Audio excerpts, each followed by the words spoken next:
Hey there.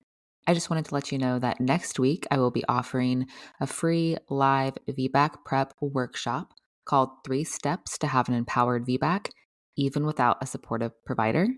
The 2 sessions will be on Wednesday, October 9th at 12 p.m. Eastern Standard Time. The second session is Tuesday, October 15th at 2 p.m. Eastern Standard Time. You don't have to attend both. You can attend either one, or you can attend both if you'd like. Again, this will be live. Some of the things I'll be covering in the workshop are how to shift from fear and doubt to confidence and empowerment when it comes to your VBAC, the power of effective communication and boundary setting, and how you can still have a strong support system even without a supportive provider. This workshop is perfect for anyone, whether you're trying to conceive or currently pregnant and preparing for a VBAC. Again, the 2 dates currently being offered are Wednesday, October 9th at 12 p.m. Eastern Standard Time and Tuesday, October 15th at 2 p.m. Eastern Standard Time.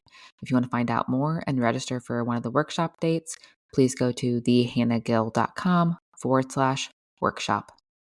Hey there. Today we have some wonderful VBAC birth stories from Aly McClain. Aly is a dedicated advocate for empowering first-time home birth mothers to embrace the beauty and serenity of home birth in a Christ-centered way. As the host of the Peaceful Homebirth Podcast, registered nurse and home birth coach, Aly combines her passion for holistic health, mindset techniques, and practical wisdom to guide expectant mothers through every step of their journey to a peaceful and empowering birth experience. After having a traumatic birth with her first, Aly decided to choose a different experience for the next baby, and she has gone on to home birth her next 3 children as well as help many women in person and online have the peaceful birth they desire. Aly brings a unique blend of expertise to her podcast, offering listeners a wealth of knowledge and inspiration as they prepare for one of life's most profound moments. Her gentle yet confident approach reassures mothers that they have the strength and support they need to navigate the birthing process with grace and confidence. I'm your host, Hannah Gill, and this is Motherhood Flow.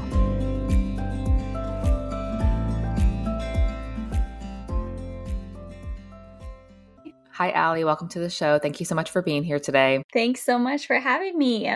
If you could just go into a little bit of background about who you are and how you got started in the work that you're currently doing. Yeah, sure. So I always knew that I really wanted to help people. So I went into nursing school because I was just really fascinated with how the body worked. I grew up watching ER with my dad, and I was really into the high energy, like saving people's lives. And that's how I kind of got into the doula business, which is so crazy. It sounds so weird, but I saw that the body was connected from a really young age. So I thought going to nursing school, I was going to learn more about that. But really, what I learned was very black and white. It was like, if then do this, or, if XYZ, then give this pill and it does, whatever. And I just always really felt off going through nursing school, and it just was not aligned. But I finished it, and I just knew, okay, I'm never going to work in the hospital. So I did family practice instead, and it was great. I learned a lot about taking history from a patient, loved the wound care. I saw a lot of moms and babies. And it was when I got pregnant with my first baby, I really started to feel this shift happening. And so I just started asking more questions that I had never asked before, and really just pushing the status quo when it came to health. But there was really this part of me that had some reservations with what I had been taught.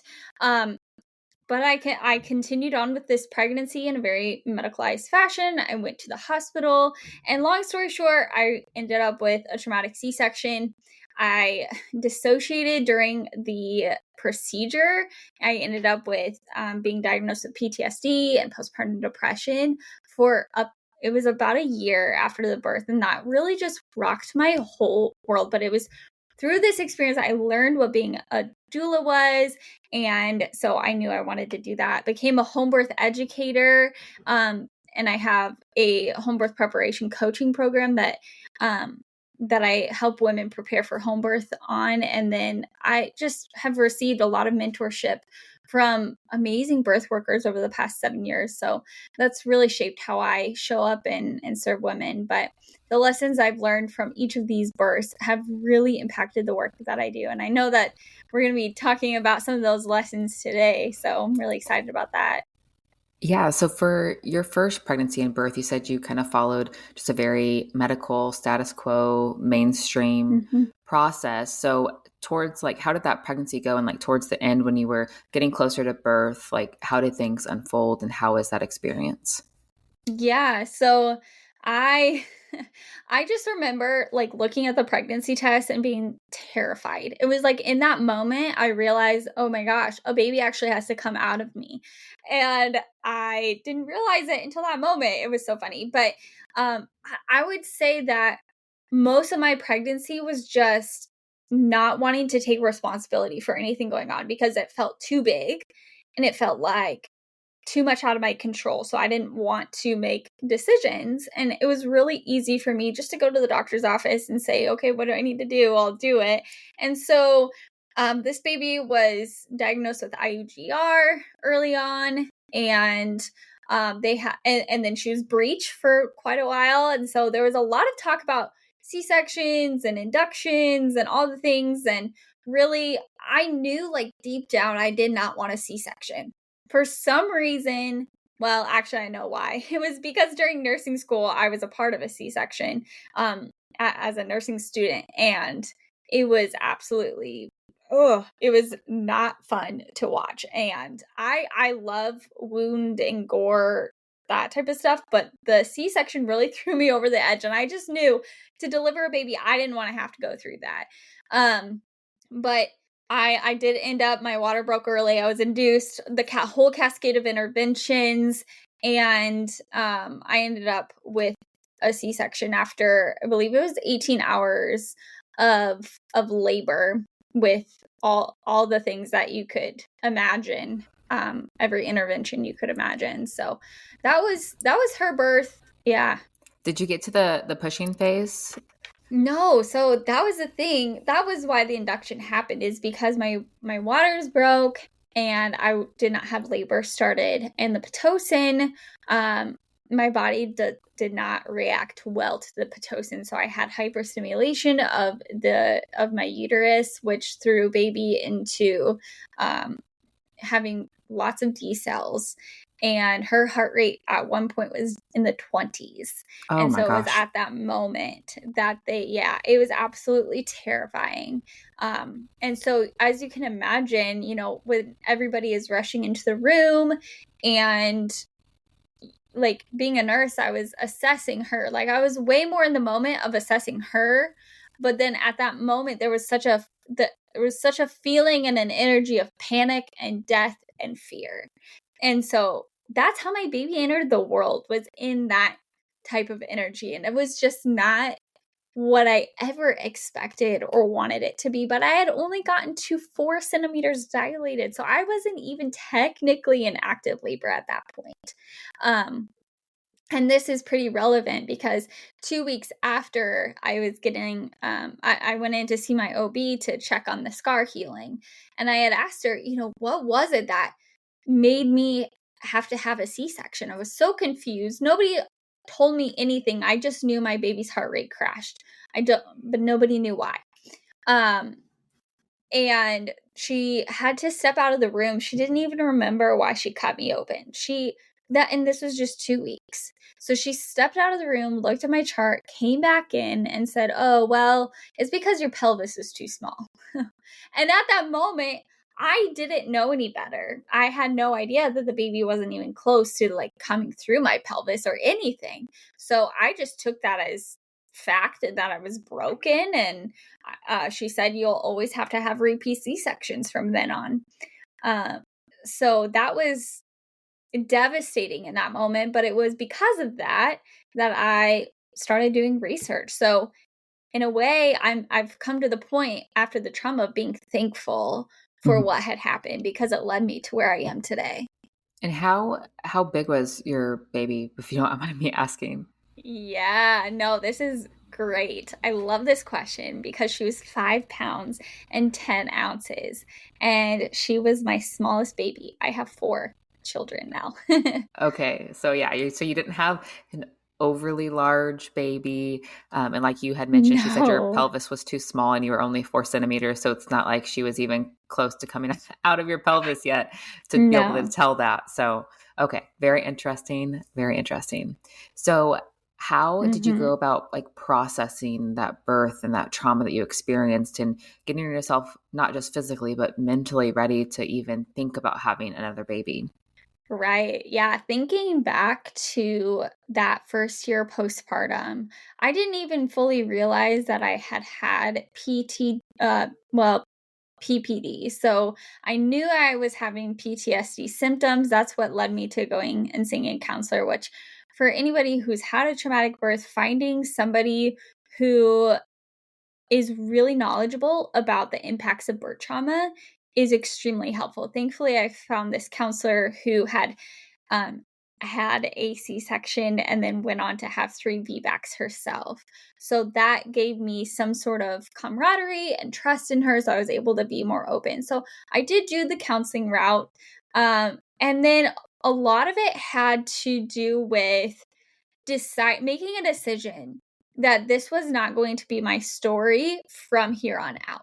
I was not going to accept um, the idea that I was broken, that I was not capable.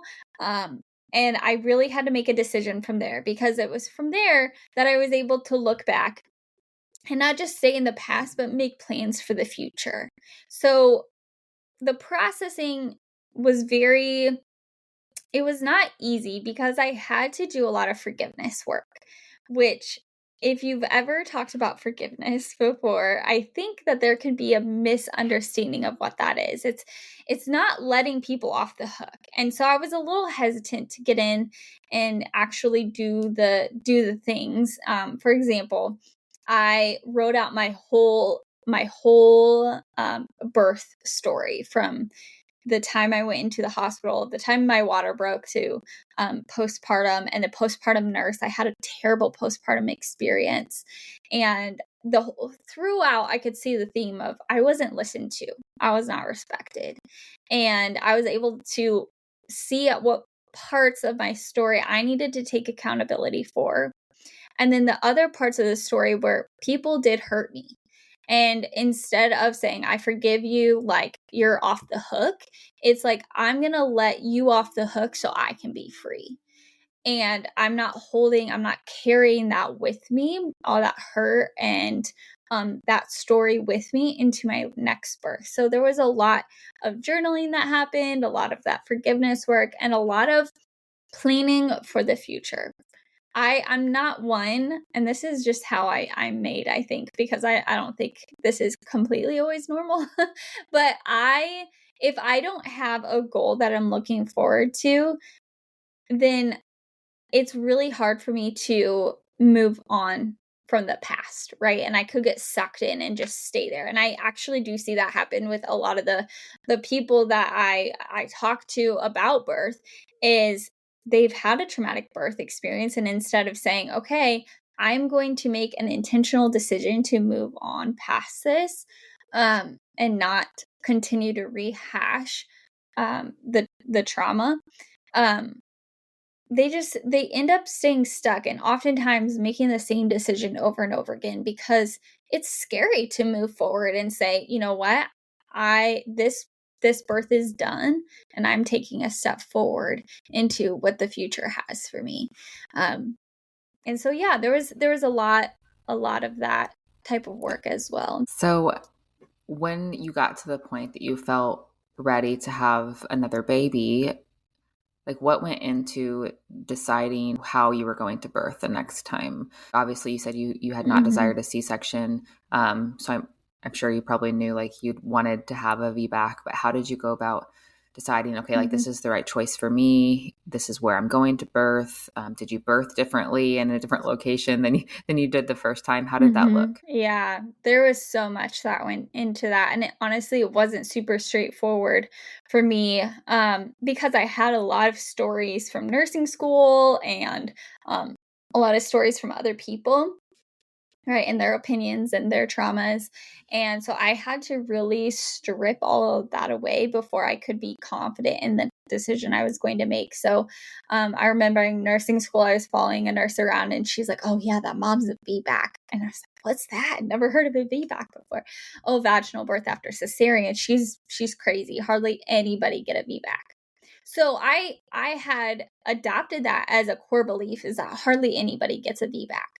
So if that was my core belief, I knew if I wanted a different story, I didn't want to go and have a C-section again, I was going to have to address that core belief, right? So I did a lot of education, and through all of that, I was able to learn a lot about how mindset really matters, about how your beliefs matter. I learned about the safety of having a VBAC and home birth, and where I live, there is no birth center, because I thought, oh, birth center, that's kind of like a happy medium, right? Well, there's no birth center in my state that will accept a VBAC. So I was automatically disqualified from having a birth center birth, which my only option at that point was home birth, or I guess I could have chose a different hospital. But here's the thing. Recovering from PTSD, it literally changes your brain structure, right?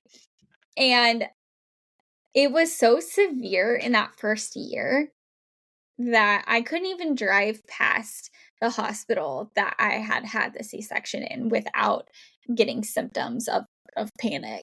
And so I knew that my environment mattered a lot to me, and I wasn't about to risk being re-triggered. Yes, a different location, but still a similar feeling, right? And so it made it decently easy because everything got ruled out that I was going to pursue a home birth.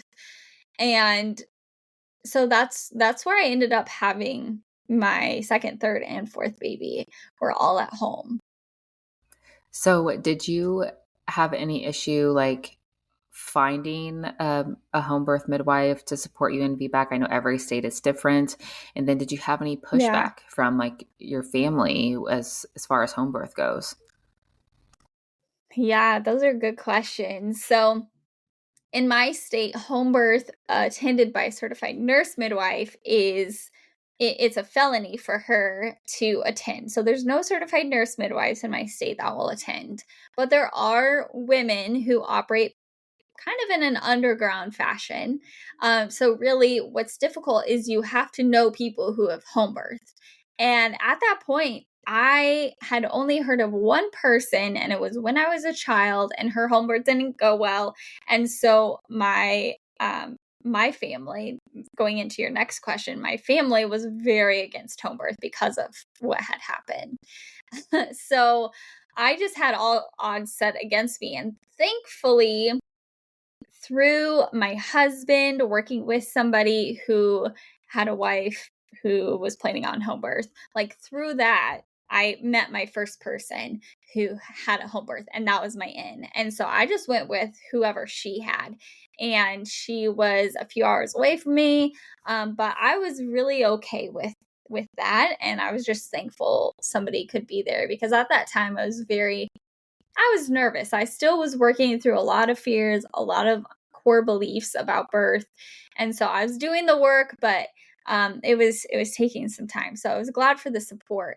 And yeah, there was nobody in my life at that time who was super supportive about home birth. So we told a handful of people, and none of our families knew. My husband's family has a nurse on that side that would be very against it. And like I said, my family was terrified of home births. And so I knew that I was in such a sensitive place that if anybody started projecting their fear on me, I wasn't going to be able to handle it very well. So I had grown so much in my intuition and my awareness that I was careful about who I told. So it was great. After my first home birth, people were shocked that I had a home birth, and it was honestly the best surprise, and I was so proud of myself. But that's at the end of the next story. So So so I want to say one thing. I'm in a state also where VBAC in a freestanding birth center is illegal. So that also was ruled out for me for my VBAC. And then there are a lot of home birth midwives, like certified professional midwives, that do attend VBAC in our area. So I would say that it's very interesting to hear that there are other states where a birth center VBAC is illegal. It's very interesting, and it's of course frustrating as well that is how things are in a lot of places.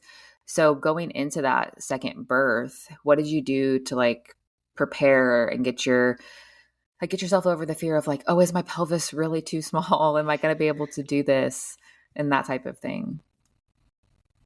Right. Yeah. So this is not going to sound super concrete, but this is the reality of it. I had to learn how to trust myself again and trust that I could make good decisions. So it really started small.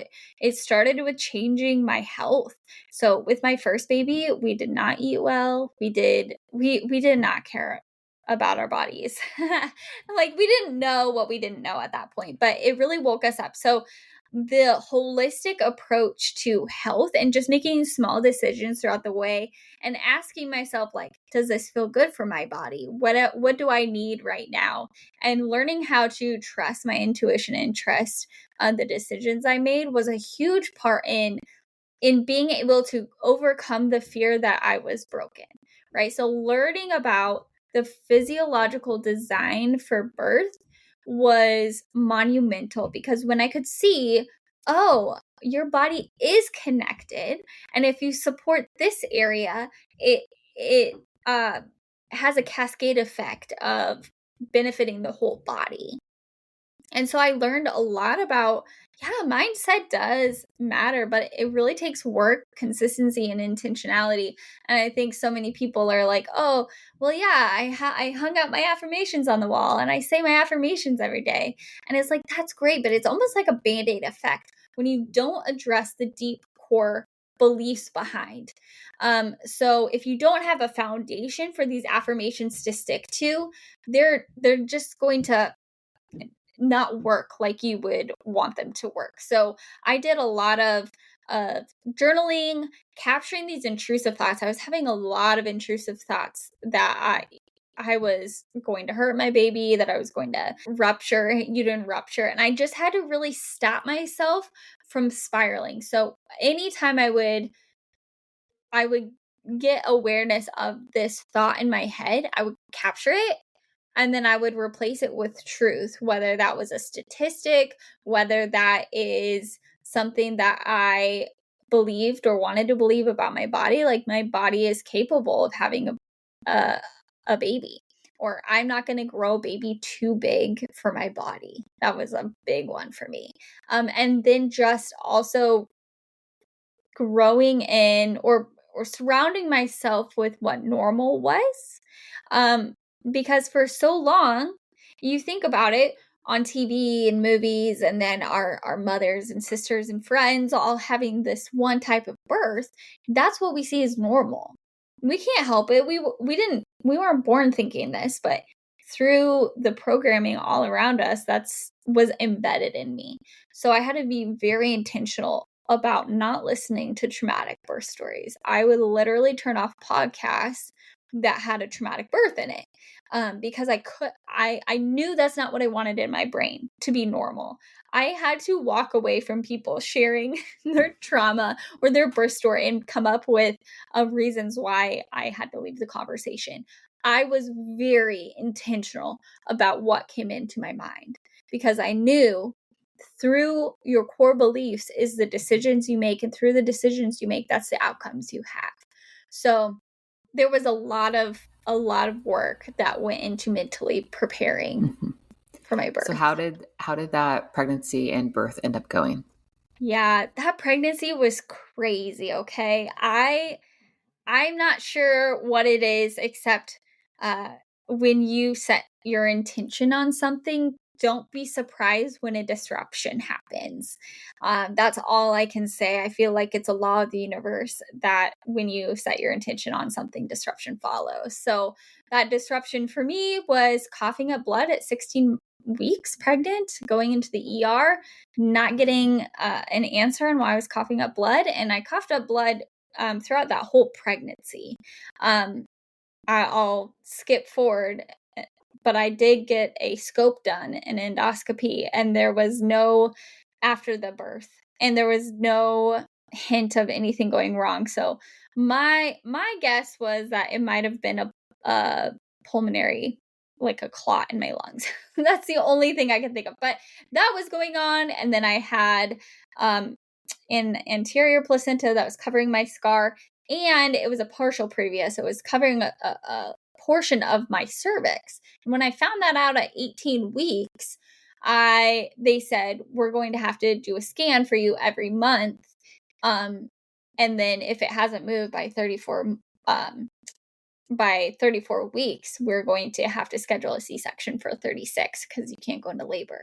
Well, at that point, I was like, all of the work I did for the past 2 years on preparing my mind and my body and my heart for this home birth, this is a dream that I had had for so long. How could this be interrupting it already? And I felt myself starting to spiral. So I called my midwife, leaving that appointment, and she said the most profound thing to me, and it has changed the trajectory of my life and how I work with women. She said, Aly, I never make decisions out of fear. It was so matter of fact. And that phrase has pointed me in a direction of so much hope and so much freedom, because I can stop myself and say, is this decision being made out of fear or out of love and a sound mind? Which one is it? And that has really helped me with my decision making. So after learning I had placenta previa, I chose to wait on an ultrasound until 34 weeks and just pray that it moved. And praise the Lord, it did move by 34 weeks. But I had continued to do research and find any study I could about placenta previa. And I learned that most physicians would want to perform a C-section if it was 2 centimeters away from your cervix. Mine was 11 millimeters, so a slightly little bit over 1 centimeter. And so I had to choose, what was I going to do? Was I going to pursue a home birth still? Because if I would go transfer into the hospital, it would be an automatic C-section. I had found one study that said there was a positive outcome for people who did a trial of labor that had a measurement of 1 centimeter or more. So I decided to pursue that. I ended up having a 26-hour labor at home, and I would say it was mostly pain-free. It was euphoric. It was blissful. It was everything that I ever hoped for and that I set my mind and my intention to.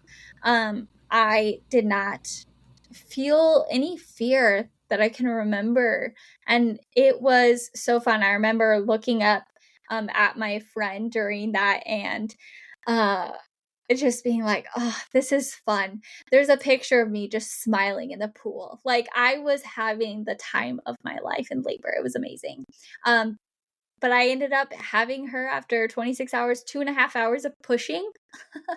And I did have a little bit of a placental abruption just on the edge of the placenta, but your body is so fascinating. It's made so wonderfully that oftentimes our babies and our bodies can compensate for any problems that are going on. So we just waited and watched, and nothing was emergent. And I had this baby, and I did hemorrhage a little bit after, but thankfully, because of some herbs and support, I was able to have that under control.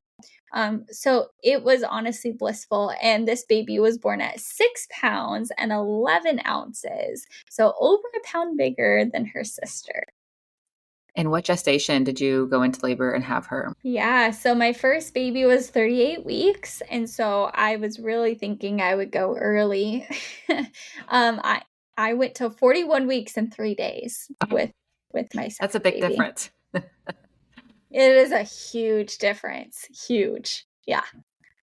So were your next two home births similar, or were they vastly different, or how did those play out compared to the first? Yeah, it's really funny. So what I learned is that you can choose oftentimes how you experience labor and through the turn of events. And I've also heard your third really likes to throw a wrench in the bucket. So that was my third baby for sure. But I was pregnant through 2020, all of 2020. I had her January 2021. And through that, there was so much upheaval in not only the world, but my life. And I really wanted to know that I could handle the intensity of labor. I think there was something going on. There's something so much deeper that I can't quite put words to, but I just wanted to know I was strong enough. And so I really decided in that moment, I couldn't probably tell you back then in that moment that I was choosing to have a very painful labor, but looking back, I could tell that was the moment that I said, yeah, I wanted to feel it all. And so I did. I went into that labor at 40 weeks and 2 days. I don't follow a pattern. I am not sure. It is very odd that none of my babies come in at a normal time for me. They're all over the board. So I had her at 40 weeks and 2 days. And she was another weird one where I had a gush of blood on her due date. And in that moment, of course, my nurse brain is going through all the possibilities. And I'm thinking, oh my goodness, placental abruption. I need to go to the hospital and all this thing. Well, I was able to call a friend in that moment before making any rash decisions. And she was like, how are you feeling? Did the bleeding stop? How is baby? Is baby moving? And I was really able to tune in that moment and take some deep breaths. And I felt like I was okay and baby was okay. And so we made the decision to just monitor and wait. And I spotted for 2 days until I went into labor. So that it started off a little odd. And then I entered into birth again feeling like, okay, I want to have some control over all of this and I want to feel it all. And I was grouchy, okay? I was grouchy. I was not a happy labory person this time. And I was really focused on having a shorter labor because I didn't want to labor for 26 hours. So in my mind, I thought, okay, well, I want a shorter labor, so I'm going to keep track of the time and make sure this goes faster. Ha ha ha. It's really funny. You can't control how fast your baby comes, but it just made me so angry looking at the time, looking at the clock and realizing, oh my goodness, this is not moving along too fast. And I had called my birth team early because I thought I had, manifested this shorter labor. Well, it didn't happen. Instead, calling them over so early into labor, hoping it would go faster, slowed it down. And so around noon, they left and had food and just let me and my husband be alone for a while. And we were probably alone for about 4 hours before I went into active labor. I had a chiropractor come over and give me an adjustment. And it was very quickly after. I think I had a baby 5 hours after that. So I realized throughout all of these stories that my environment really mattered. Mm-hmm. Like the people I have there, how many people, the space I have, all of it impacts me probably more than it does an average person. And I think that there are people out there who are extra sensitive to their environments, and that's okay, but you just have to know you, right? So I definitely learned the hard way. And then after I had her, she came super fast after, like, the fetal ejection reflex was real, and it was insane, and it was amazing, and I had no tearing, and it was just awesome. And I had really visualized and prayed for that. So that part was amazing.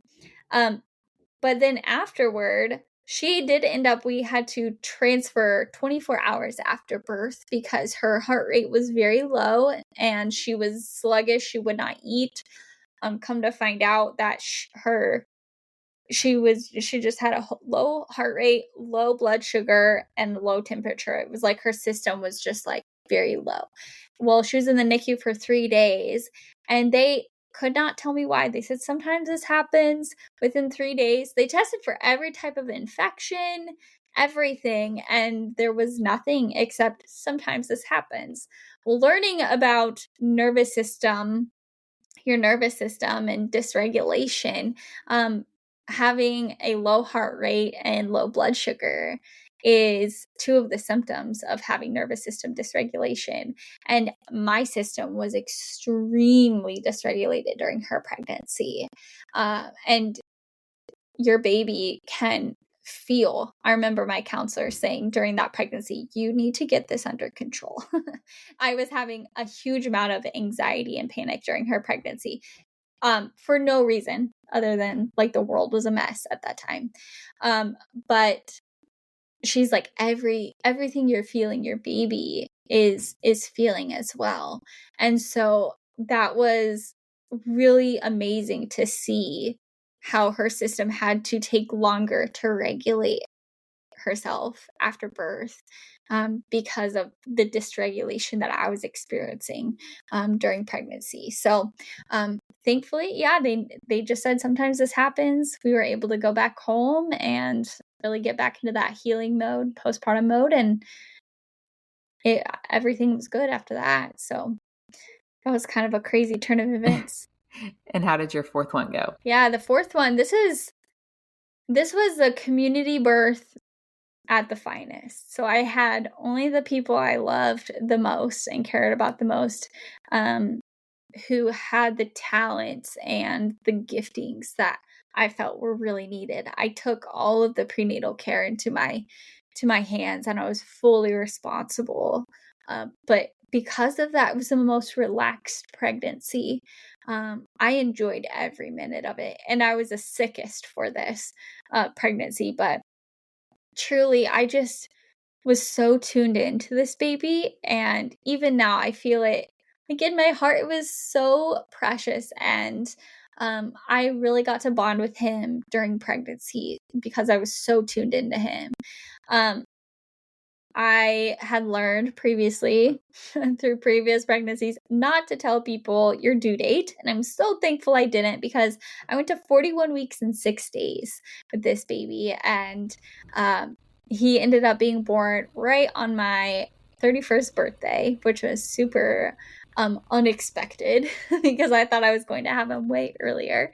But his birth was fairly straightforward. I learned not to call people too early because it really does impact me. So I had woken up, I had had contractions the night before and I had ignored them. I had 2 weeks of prodromal labor, but I had convinced myself, baby wasn't going to come until like probably 43, 44 weeks because it wasn't happening. So I just remember the night before I had him, I was having extremely sharp leg pains, and I thought I was getting a fever, and I thought I was getting sick. I was just having contractions at that point, but I convinced myself that I was getting sick. So I went to bed. I slept for about an hour or two until I woke up to a full-on contraction. And I just laid in bed and hummed and sang through the contractions for about an hour until I couldn't lay in bed anymore. Went and took a shower, realized I really needed my husband at that point. And so we just really hung out until I felt like I was starting to enter active labor, and I invited people over. My photographer showed up first, who is a dear friend of mine. And it was really it was really peaceful. But halfway through that labor, it was suggested to me to try and do this position where I'm like leaning back, arching my back. And it's interesting. It was the most intuitive pregnancy, and I felt a little disconnected during the labor. I was confused. Like nothing made sense to me, except I knew that I hated this position with all of my heart. And I had my friend listen to the baby's heartbeat, and he decelled into the 60s. And so I knew, okay, I hated that position. He hated that position. Let's not do that again. And I remember laying on my left side, and everybody in the room was like, okay, are we like in the clear? Are we going to be okay? And my husband and I just felt total peace. And we looked around the room, and everybody's like, yeah, you're fine. And I knew I just had to really lean into that intuition. And I was so thankful I practiced that during pregnancy, because it made listening to the positions my body wanted to go into a lot easier. Although I didn't know where he was or what he was doing, I just knew I was going to do what felt good in that moment to my body. And so I continued to do that. My water ended up breaking right on the toilet, which is super helpful if you're a birth worker, right? And with my second home birth, my last baby, her water broke and she fell straight through my pelvis, and like there was no pushing needed. So I kept waiting for that to happen. The water broke, and then it was like nothing was happening. And I waited through each contraction for that fetal ejection reflex, and just nothing was coming. And I was really, really frustrated. So I started to try some pushes and see what felt good. And it felt okay to push. But it took a little bit. I'm not even sure, honestly, how long I pushed. I think it couldn't have been more than 15 to 30 minutes, but I could not feel him coming down through my pelvis. And I had a friend kind of watching his head, and as his head came out, his chin kind of got tucked back in. That's called turtling. So it's a sign of the shoulders kind of stuck underneath the pubic bone. So she was able to just reach in and kind of wiggle out his shoulders. And he came out, and he was wrapped. He had 2 wraps of his cord around his neck, and then one over his shoulder and around his body. So he was very, very wrapped up in this cord. And what had to happen, I was very low to the ground. Like my intuition was just like, be low. And it's because he had to come down. The uterus and the placenta had to give him room, had to come down so he could come out safely. So again, it just shows like when you follow your intuition, birth works so much better because there wasn't a bunch of interference. So that was just another lesson of the design of birth. And when it's left alone, most of the time it works. So this boy was 8 pounds and 1 ounce. So a whole lot bigger than my first baby was. Yeah, that's a major difference, especially just between all your your third baby. How big was she? She was the same as my second. So she was 6'10", 6'11", yeah. And it's wild to me how vastly different all of your birth dates were. Like they were all over the place as far as gestation. There was no consistency whatsoever. Yeah, it's so odd. Yeah. No explanation. And all of your labors and births were very, very different too. And it seems like you learned lessons, unique lessons from each one. And it was hard because it seems like you were expecting things after each birth, like, oh, this one might be similar to the previous one. And then it was just very different. So I think that is like what you said, just tuning into your intuition and knowing that not everything's going to be the same. Not everything's going to be within your control, but just listening to your body and your mind and your baby. Yeah. So what would you say, like advice for someone that's wanting to prepare for a home birth in general? What would you like the biggest piece of advice for them be? Oh man. I would say the first thing is you have to dream about what you want and then make a decision. So I coach a lot of women, and it surprises me how many women say, oh yeah, we chose a home birth, right? But then through a turn of events, when something gets hard, like we talked about earlier, when you make an intention on something, disruption is bound to follow. So when a disruption happens, they take that as a sign of, oh, we shouldn't do that, right? Or this is a sign not to do that.